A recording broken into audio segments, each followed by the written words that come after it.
Finally, this man finds a young girl.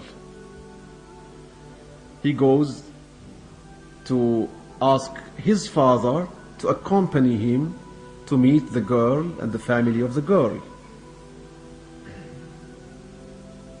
The girl comes to meet the young man with his father. His father snatches some looks at the young girl. They go out after the meeting. The father tells the son, this girl is not good for you. This girl befits me.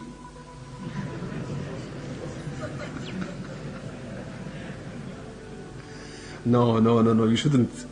This girl is too good for you. It's suitable only to me.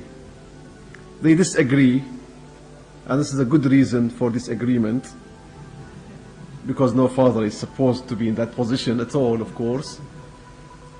So they disagree, and the son is in love now with the girl, so he wouldn't sacrifice the girl for the sake of his father.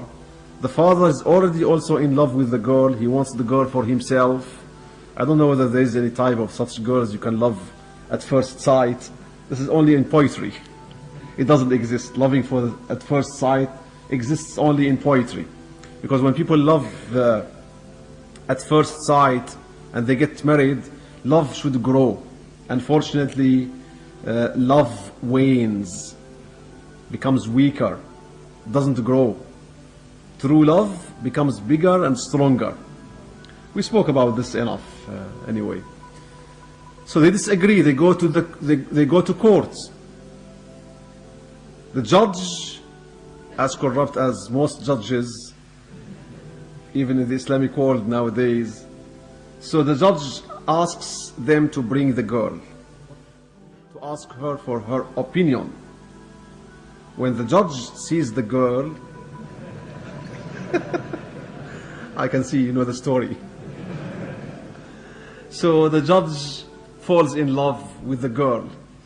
At one point or another, sometimes you have no control over your emotions.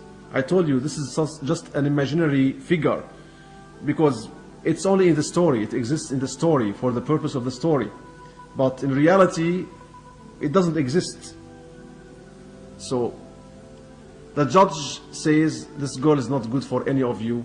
This girl is too good, too beautiful to be to any of you a wife. This girl is suitable only to me. So they take the case to the ruler of the country, to the Sultan. The Sultan again brings the judge, the man, and his son, and the girl. When he looks at the girl, he realizes why they all fell in love with her. He falls in love with her and says, no, the girl should be suitable to me only.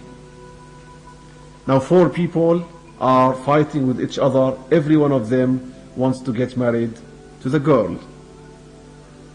Okay, next episode after Asr. Now 4 people are fighting for this young girl. She's actually wiser than all of them.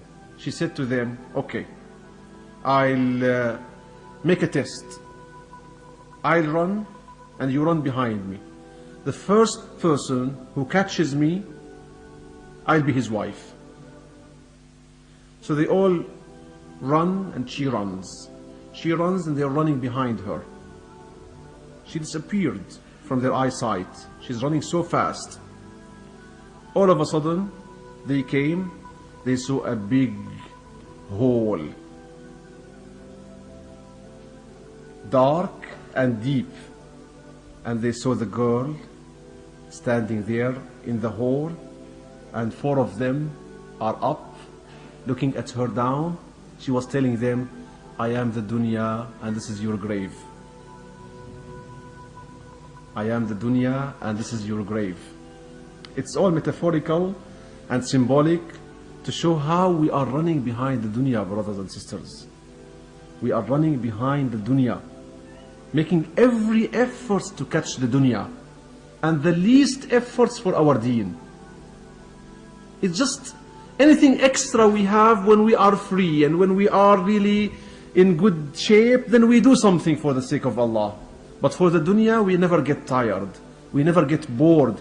We have time for every deal. We have time for every new job. We have time for everything for the dunya. And the least we are doing is for the sake of Allah subhanahu wa ta'ala.